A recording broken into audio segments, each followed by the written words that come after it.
91.6% लाकर district topper थे। ये आपका स्ट्रेटजी क्या था? आप जब एग्ज़ाम का तैयारी करते थे तो लिख कर याद करते थे या फिर बस ओरली बोल कर याद करते थे? एक मैथ को लगभग आप कितना बार सोल्व करते थे? कौन कौन सा बुक फॉलो किए थे क्लास 10th में? डिस्ट्रिक्ट टॉपर को क्या मिलता है? सो हेलो गाइज, आप सभी का अपने HDS ट्यूटोरियल पर स्वागत है। तो आज मैं एक इंटरव्यू लेने वाला हूं, बहुत ही इम्पोर्टेंट है।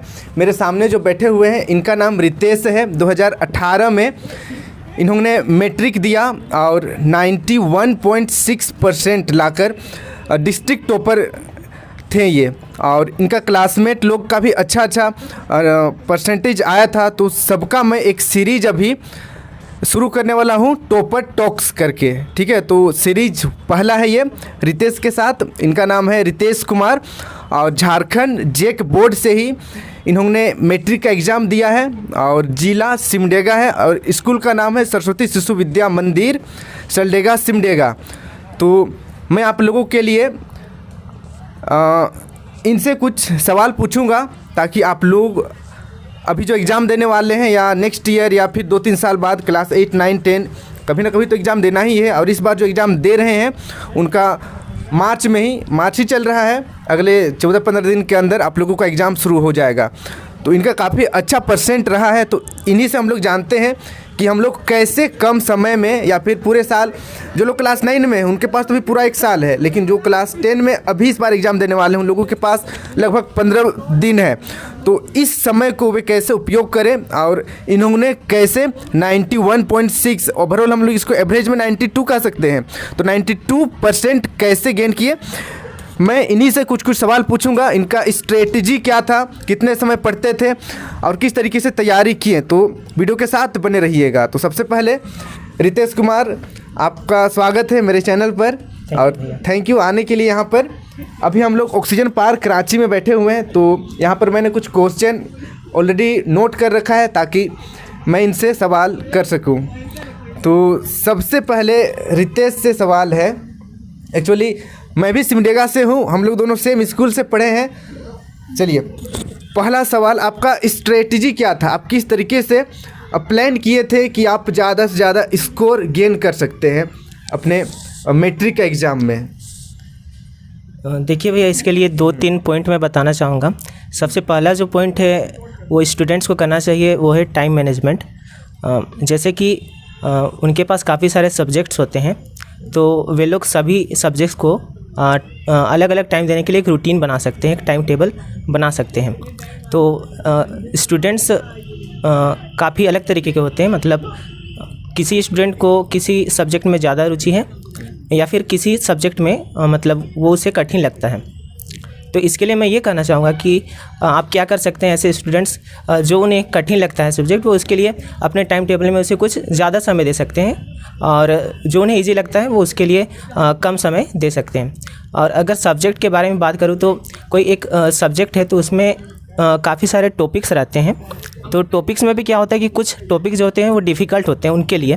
तो इसके लिए वे क्या कर सकते हैं कि उन स्पेसिफिक टॉपिक्स के लिए वे कुछ ज़्यादा टाइम लगा सकते हैं अपने टाइम टेबल में, ताकि उसे अच्छे से प्रिपेयर कर सकें।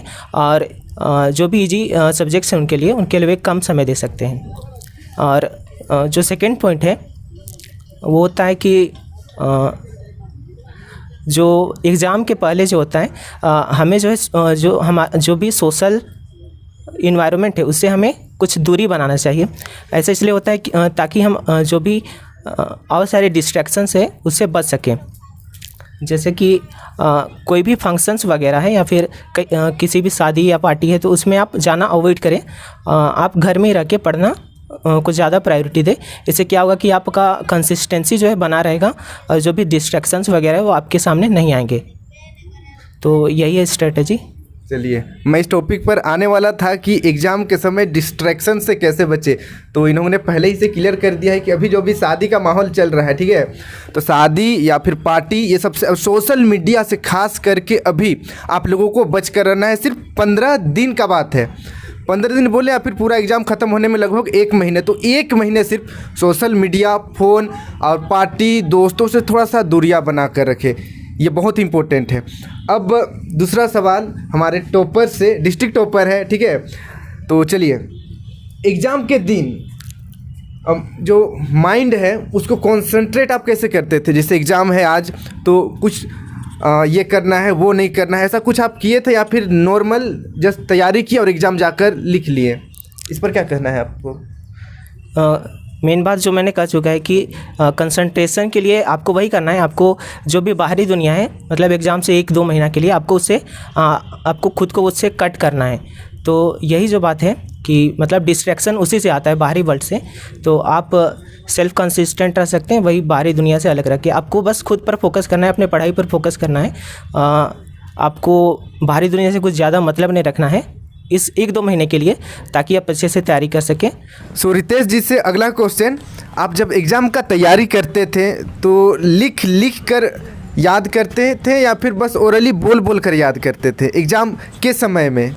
अच्छा, तो जैसे कि जितने भी सारे सब्जेक्ट हैं, जैसे कि हिंदी, इंग्लिश, सोशल साइंस, ये सब वैसे याद करने वाले सब्जेक्ट, लेकिन मैं इसको लिख कर भी प्रैक्टिस करता था। मतलब पहले मैं पढ़ लेता था और जो भी इससे समझ में आता था उसे अपने लैंग्वेज में लिखता था, मतलब लिख कर भी प्रैक्टिस करता था। और बाकी सवाल है मैथ्स वगैरह का, तो वो सब तो मैं लिख कर ही प्रैक्टिस करता था और इसे मैक्सिमम आवर देता था मैथ्स को भी। तो मैक्सिमम आवर मैथ्स को देते थे रितेश जी। तो मुझे जानना है, आप लोगों को भी जानना चाहिए कि एक मैथ को लगभग आप कितना बार सॉल्व करते थे? एक मैथ को अच्छा, लगभग। तो इसके लिए मैं आपको एक टिप्स या फिर कह सकते हैं ट्रिक देना चाहूँगा कि जब भी आप क्वेश्चन, जैसे आपका एक एक्सरसाइज खत्म हो चुका है, तो जब आप क्वेश्चन बनाना शुरू करते हैं तो हो सकता है आपसे कोई क्वेश्चन नहीं बन रहा होगा। तो आप ये कर सकते हैं कि आपसे उस समय में जो क्वेश्चन नहीं बना उसे आप एक मार्क दे दें, एक क्रॉस मार्क आप दे सकते हैं। और आपको 2 या 3 दिन के बाद में उस एक्सरसाइज पर जब आप वापस आते हैं तो आपको याद रहे कि हाँ, ये क्वेश्चन मेरे से नहीं बना था। तो आप क्या कर सकते हैं कि आप उसे फिर से प्रैक्टिस कर सकते हैं, मतलब फिर से बनाने का कोशिश करिए। अगर फिर से नहीं बनता है वो क्वेश्चन तो आप उसे एक मार्क दे सकते हैं कि हाँ, मेरे से ये क्वेश्चन नहीं बना। तो इससे क्या होता है कि आप क्वेश्चन पर अटकते नहीं हैं। जब एग्ज़ाम में वो क्वेश्चन आता है आप से सारा क्वेश्चन बन जाएगा इस तरीके से। फिर भी एक मैथ को लगभग 5 बार सोल्व किए, पूरे एवरेज का बात कर रहा हूँ मैं। हाँ। एक बार सोल्व किए तो ही याद हो जाता था आपको, या 2 बार, 3 बार, 5 बार या 10 बार? लगभग एक नंबर कितना बार? वैसे जो डायरेक्ट फार्मूला से जो क्वेश्चन बन जाते हैं वो तो मतलब एक ही बार में सॉल्व हो जाते थे, लेकिन कुछ जो कॉम्प्लेक्स हो जाता था क्वेश्चन, उसके लिए मुझे 2 या 3 बार ऐसा करना पड़ता था। और मैथ्स के लिए मैं एक इम्पोर्टेंट ये बताना चाहूँगा कि आप जो भी फार्मूला वगैरह होता है उसको एक शॉर्ट नोट के रूप में आप उसके जो भी फार्मूला है उसको अलग से पेज में लिख सकते हैं सभी चैप्टर के लिए। इससे क्या होता है कि एग्ज़ाम के समय में आप एक गो थ्रू कर सकते हैं आप सारे फार्मूला को जो भी आपने लिखा है। तो इससे क्वेश्चन बनाने में आसानी होगी आपको। ये बहुत ही इम्पोर्टेंट है, शॉर्ट नोट, शॉर्टेस्ट नोट आपका फॉर्मूला होता है। सबको एक जगह लिख कर रखे रहिए और जब एग्ज़ाम लिखने जाइए तो एक बार उसे एकदम हल्के से देख लीजिए ताकि सब माइंड पर रहे उस वक्त। अब अगला क्वेश्चन रितेश जी से, आप बताइए आपका हाईएस्ट किस सब्जेक्ट में मार्क्स, मतलब हाईएस्ट मार्क्स किस सब्जेक्ट में आया था? देखिए, और कितना आया था? हाईएस्ट मार्क्स तो मेरा वैसे साइंस में था। साइंस में 96 मार्क्स था। साइंस में 96 मार्क्स आया था। चलिए ठीक है, अब 91.6% आया है। आप सिलेबस को, पूरे सिलेबस को, सभी सब्जेक्ट का, सभी चैप्टर, कितना बार सिलेबस को रिवीजन किए थे? कितनी बार? 1 बार, 2 बार, 3 बार, ऐसे एवरेज कितना बार आप इसको रिपीट किए थे? वैसे सभी सब्जेक्ट के लिए अगर बात करें तो सिलेबस तो मैंने एक बार देख लिया था। मतलब जो भी सारे चैप्टर होते हैं, जो भी जैसे इंग्लिश में स्टोरी होते हैं और जो भी सोशल साइंस का है, वो सारा चैप्टर को मैंने एक बार पढ़ लिया था। और जो मैं क्वेश्चन को बार बार देखता था, जैसे कि क्वेश्चन को मैं ज़्यादा प्रैक्टिस करता था। मतलब सारा स्टोरी मैंने एक बार कवर कर लिया था, तो उसके बाद जो भी क्वेश्चन थे वो मैंने करीब 1, 2, 3 बार करीब मैंने देखा था सारा चीज़।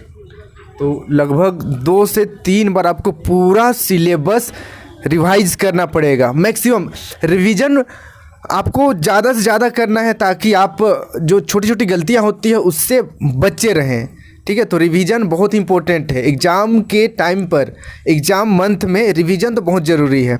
अब अगला क्वेश्चन, किस तरीके से आंसर लिखे या कितना लाइन आंसर लिखे, कितना मार्क्स के लिए। जैसे 1 मार्क्स के लिए है को तो काफ़ी सारे बच्चे कंफ्यूज में रहते हैं, कितना लाइन लिखे 1 मार्क्स के लिए। 2 नंबर का क्वेश्चन है तो कितना लाइन लिखे। 5 नंबर का क्वेश्चन है तो कितना लाइन लिखे। तो इस पर आप क्या कहना चाहेंगे? तो जैसे कि 10th का अगर क्वेश्चंस का बात करें तो उसके लिए तो बुकलेट का पैटर्न आता है, मतलब आपको जितना आंसर लिखना है उसके लिए आपको स्पेस मेंशन रहता है। तो आंसर लिखना बहुत अच्छी तरीके से होता है, क्योंकि आपके पास कई क्वेश्चन ऐसे होगा कि आपको कम स्पेस दिया है और उसका जो आंसर होगा वो आपको लगता है कि वो थोड़ा ज़्यादा होना चाहिए, उसके हिसाब से आपको कम स्पेस दिया गया है। लेकिन आप इसके लिए कुछ नहीं कर सकते, आप बस ट्राई करिए कि जो मोस्ट इम्पोर्टेंट पॉइंट्स है वो उसमें इंक्लूड हो जाए, उस स्पेस में आपको वो चीज़ डालना है। तो यही जो एग्जामिनर है वो भी यही देखता है कि हाँ बच्चे ने कितने अच्छे तरीके से आंसर को दिया है। तो आपको उस छोटे से स्पेस में ही जो मोस्ट इंपॉर्टेंट पॉइंट्स है वो आपको डालना पड़ता है।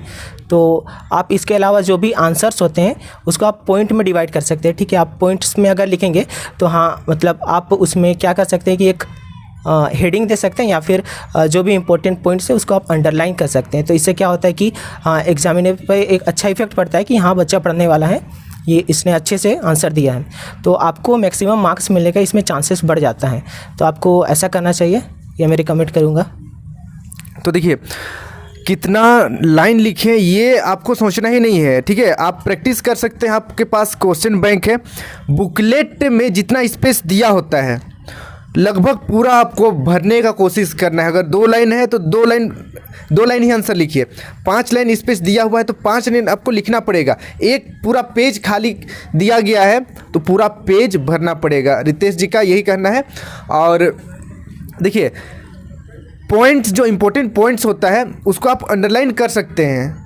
आप अगर एक पैराग्राफ लिख रहे हैं तो जो इम्पोर्टेंट वर्ड्स है उसको आप अंडरलाइन कर सकते हैं, और पॉइंट्स लिख रहे हैं तो वो तो और अच्छा है, ठीक है। तो इस तरीके से अंडरलाइन कर सकते हैं ताकि फोकस जाए उस वर्ड्स पर, और जो एग्जामिनर जो चेक कर रहे हैं कॉपी, जो सर आपको अच्छा नंबर दे। अगला क्वेश्चन रितेश से, आप कौन कौन सा बुक फॉलो किए थे क्लास 10th में?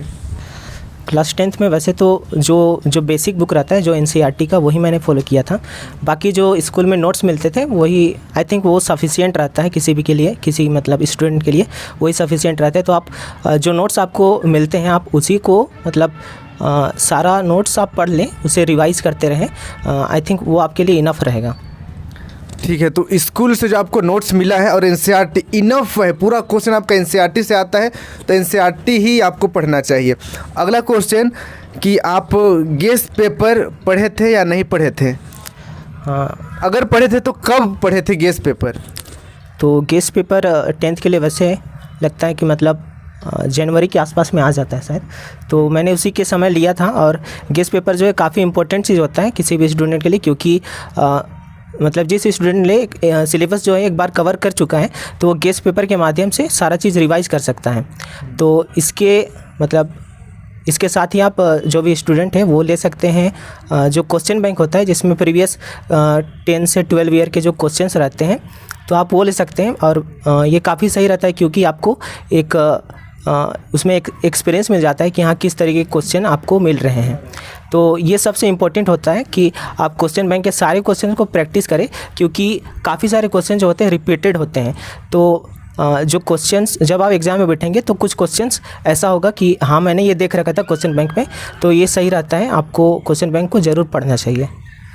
तो मैंने भी आप लोगों से कई बार कहा है क्वेश्चन बैंक बहुत इंपॉर्टेंट है। क्वेश्चन बैंक लेकर आप ज़्यादा से ज़्यादा उसको सॉल्व कीजिए, आपको आइडिया लगेगा कौन कौन क्वेश्चन बार बार रिपीट हो रहा है, किस तरीके से क्वेश्चन आता है। और गेस्ट पेपर जो है वो पढ़ना बुरी बात नहीं है, लेकिन आप एक बार सिलेबस पूरा कंप्लीट कर लीजिए, उसके बाद गेस्ट पेपर पढ़िए, तब फायदे होगा। शुरू में ही गेस्ट पेपर पढ़िएगा तो फिर गड़बड़ हो जाएगा। अगला क्वेश्चन रितेश जी से कि देखिए काफ़ी लोग कमेंट करते हैं अभी भी कि डिस्ट्रिक्ट टॉपर को क्या मिलता है। स्टेट टॉपर पर मैंने जब वीडियो बनाया था कि स्टेट टॉपर को 3 लाख रुपए मिलेगा, लैपटॉप और फ़ोन मिलेगा, तो डिस्ट्रिक्ट टॉपर पर काफ़ी ज़्यादा कमेंट आया था और इस पर मैंने एक सेपरेट वीडियो भी बना दिया है कि डिस्ट्रिक्ट टॉपर को क्या मिलता है। एक्चुअली मैंने उस वीडियो में बताया था कि ये डिपेंड करता है स्कूल और वो डिस्ट्रिक्ट पर, DC पर डिपेंड करता है। तो यहाँ पर मैं आप लोगों को प्रूफ देने वाला हूँ, साथ मेरे बैठे हुए हैं डिस्ट्रिक्ट टॉपर, तो इन्हीं से जानते हैं डिस्ट्रिक्ट टॉपर को क्या मिलता है। वैसे रिजल्ट आने के बाद जो भी स्कूल की तरफ से तो कुछ पुरस्कार दिए गए थे, जैसे कि कुछ बुक्स वगैरह दिए गए थे और डिस्ट्रिक्ट लेवल पर भी कुछ सम्मानित किया गया था। तो सबसे बड़ी बात यह थी मेरे लिए कि जो रिज़ल्ट आया था उसके बाद जो सम्मान और थोड़ी बहुत जो पहचान मिली वो सबसे बड़ी बात थी मेरे लिए। मतलब जो प्राउड फील हो रहा था काफ़ी, टीचर्स को और जो भी पेरेंट को मुझ पर प्राउड फील हो रहा था, इसलिए मुझे खुद पर भी प्राउड हो रहा था। काफ़ी अच्छा अनुभव था वह, और जैसे कि उसी के चलते आज भैया से भी मिलना हो गया तो ये भी बहुत अच्छा लग रहा है। चलिए, थैंक यू। तो देखिए, फोकस क्वेश्चन का या फिर जो कमेंट करते हैं उनका ये रहता है कितना पैसा मिलता है डिस्ट्रिक्ट टॉपर को, तो आप बता दीजिए आपको कितना मिला था। वैसे पैसा का बात हो रहा है, मनी कितना मिला था। पैसा का बात करें तो उस ईयर के लिए तो हमें नहीं मिला था, लेकिन मैं ये बताना चाहूँगी, आप पैसे के लिए अगर ये सोचते हैं कि आपको पैसा मिलेगा तो आप ये गलत है। आपको ऐसा नहीं सोचना चाहिए, ठीक है, क्योंकि आपको जो उसके बाद जो सम्मान मिलेगा ना, और जो आपको एक अलग मतलब लोगों का नज़रिया आपके लिए अलग हो जाएगा, वो चीज़ को आपको महसूस करके ही आपको मतलब बहुत अच्छा फील होगा। वो मतलब पैसे से बढ़कर है, मतलब उसकी तुलना नहीं की जा सकती, इसलिए मतलब वो अलग ही अनुभव रहता है। बहुत ही अच्छी बात कही है रितेश ने कि पैसा तो वो तो अलग चीज़ है, वो तो बाई प्रोडक्ट है। मेन आपको अपना पहचान मिलता है, घर वालों का नाम होता है, आपको आप कहीं जाइएगा तो फिर लोग आपको पहचानेंगे, आपके पेरेंट्स को प्राउड फील होगा, स्कूल का नाम होगा। ये बहुत बड़ी बात है, पैसे से बहुत बड़ी बात है, ठीक है। तो चलिए अगला क्वेश्चन आते हैं रितेश से कि आप फ्यूचर में क्या करना चाहते हैं। वैसे मैं अभी ग्रेजुएशन कर रहा हूँ, अभी मैं ग्रेजुएशन के लास्ट ईयर में हूँ। मैं बैचलर्स ऑफ कंप्यूटर एप्लीकेशन यानी कि BCA कर रहा हूँ अभी। तो मेरा ये अभी तो एम है कि मैं एक अच्छे इंस्टीट्यूट से MCA करूँ और उसके बाद किसी एक बड़े MNC में कुछ अच्छा पोस्ट मिल जाए मुझे। अभी तो मेरा यही एम है। चलिए, मैं चाहता हूँ कि आपका सपना जल्दी से पूरा हो जाए, आप जल्दी से जॉब करें। और एक्चुअली हमारा गांव भी सेम है, मैं जानता हूँ फैमिली प्रॉब्लम, घर में फाइनेंशियली प्रॉब्लम है, सबके साथ होता है। हम सभी लोग मिडिल क्लास भी नहीं है, पुअर फैमिली है। मेरे फादर मदर भी मजदूर थे और इनके यहाँ भी बस एक छोटा सा दुकान है और उन्हीं से घर चलता है। तो गुड विशेष रितेश, आप अच्छा कीजिए और खूब नाम कमाइए। अब लास्ट थोड़ा सा इस बार जो एग्ज़ाम दे रहे हैं उन बच्चों के लिए कुछ लाइंस बोल दीजिए, उनको कुछ मोटिवेट दे दीजिए कि वे भी ज़्यादा से ज़्यादा स्कोर गेन कर सकें लास्ट में। तो अभी तो जो एग्ज़ाम है वो तो लगभग पहुंच ही गया है। हाँ, 15 दिन बस बाकी है। हाँ, लगभग 15 दिन। तो अभी जो आपको मेन फोकस करना है कि आपको अपने जो भी मेंटल और जो भी फिजिकल हेल्थ है उस पर ज़्यादा फोकस करना है आपको, क्योंकि जब आप इस पर फोकस करते हैं तो आप अपने पढ़ाई पर भी ज़्यादा कंसंट्रेट और फोकस कर पाएंगे। और इसके अलावा जो तो मैंने कहीं चुका है कि आपको जो भी सोशल मीडिया का जो भी है उसका एक्सपोजर अभी आपको नहीं मिलना चाहिए, आपको सभी से दूर होना चाहिए। और काफ़ी स्टूडेंट्स होते हैं मतलब वो पहली बार ऐसे मतलब डिस्ट्रिक्ट लेवल पर मतलब स्टेट लेवल पर एग्ज़ाम देने के लिए जाते हैं तो बहुत पैनिक हो जाते हैं। तो मैं आप उनको बताना चाहूँगा यही कि आप पैनिक ना करें। ये जो भी प्रोसेस होता है एग्ज़ाम देने को काफ़ी स्मूथ होता है, आपको कोई दिक्कत नहीं होगा। बस आप फोकस करें अपने पढ़ाई पर, बस अपने पढ़ाई पर फोकस करें आपका। और अभी आप सभी को आपके एग्ज़ाम के लिए बेस्ट विशेस मेरे तरफ से। चलिए, thank you so much Ritesh, thank you यहाँ पर आने के लिए, इतना वक्त देने के लिए। तो बस मैं आप लोगों को लास्ट में यही कहूँगा कि आप लोगों के पास सिर्फ 15 दिन है, समय के पास इतनी समय नहीं है कि आपको दोबारा समय दे। एक ही बार मौका मिलता है, फाड़ दीजिए इस बार और फिर अच्छा से अच्छा नंबर लाइए, डिस्ट्रिक्ट टॉपर हो जाइए, आप स्टेट टॉपर हो जाइए। इस बार जो स्टेट टॉपर होंगे मैं खुद उनके घर जाकर उनका इंटरव्यू लेने वाला हूं, तो बहुत मज़ा आने वाला है। मैं चाहूँगा आप सभी लोग ज़्यादा से ज़्यादा स्कोर करें। इसी शुभकामना के साथ आज का हमारा ये जो इंटरव्यू वाला सेशन था कंप्लीट होता है। तो मैं रितेश के लिए एक छोटा सा तोहफा लाया हूँ। शुभम देखो तो बैग में, तो मेरे तरफ से शुभम को एक छोटा सा तोहफा रहेगा। ये तोहफा छोटा सा है बट इस तोहफे से बहुत कुछ जीता जा सकता है। पहले होता था युद्ध तलवार और तीर धनुष से जीता जाता था, आजकल जो युद्ध है वो पेन से जीता जाता है। तो रितेश को मेरे तरफ से एक छोटा सा तोहफा। और फिर चलिए खुश रहो खुश रहो खुश रहो खुश रहो खुश रहो। हम लोग उम्मीद करते हैं कि रितेश भी आगे जाए और अपना नाम, अपना फैमिली, अपना परिवार, अपना समाज, अपना देश का नाम रोशन करे। और आप लोग भी मिलजुल कर पढ़ाई कीजिए और अच्छा इंसान बनिए। आज के लिए इतना ही। थैंक यू सो मच इस वीडियो को इतनी देर तक देखने के लिए। वीडियो अच्छी लगी तो वीडियो को लाइक करके चैनल को सब्सक्राइब जरूर कर लीजिएगा। और जल्द ही इसका टॉपर टॉक्स 2 आने वाला है, उसके बाद 3, 4 आने वाला है, लगभग 3, 4, 5 वीडियो आएगा, तो उसको भी देखना मत भूलिएगा। और वीडियो को अपने सभी दोस्तों के साथ शेयर भी जरूर कर दीजिएगा ताकि उनको भी इस वीडियो का लाभ हो सकेगा। Thank you for watching video. Have a good day.